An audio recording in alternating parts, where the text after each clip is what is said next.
अंजाम अच्छा नहीं होता।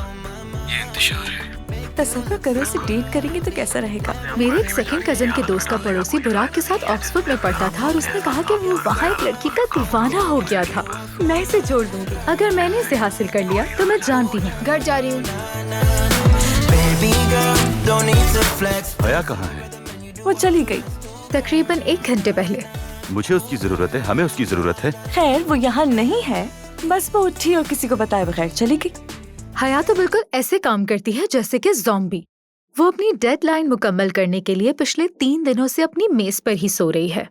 और वो कर भी लेगी। तो फिर ये सब क्या है? हया कहाँ है? हया कहाँ है? The merger. क्या? कैसा मर्जर? क्या हमें निकाल रहे हैं? तुम हमें नहीं निकाल सकते, अभी तो प्रमोट किया गया है। मुझे बिल्स पे करने हैं, मेरे बालों का बहुत खर्चा है। हया को फायर करने वाले हो क्या? मेरा बॉस। ज़डान? ओह, तुम्हारे बॉयफ्रेंड से इंतजार नहीं हो रहा। रिलैक्स हेजल, वो सिर्फ मेरा बॉस है। चलो लड़की, माना कि वो तुम्हारे ऑफिस का बॉस है, लेकिन दिल से वो तुम्हारा बॉयफ्रेंड है। हाँ, कभी कभार क्यूट लगता है बस। वाह, वो तुम्हें कभी कभी क्यूट लगता है। आने वाले शौहर की बेहतरीन निशानी पता है तुम्हें? Stop it, please stop it. देखते हैं क्या कह रहा है। No no no no no no no no no. क्या हुआ?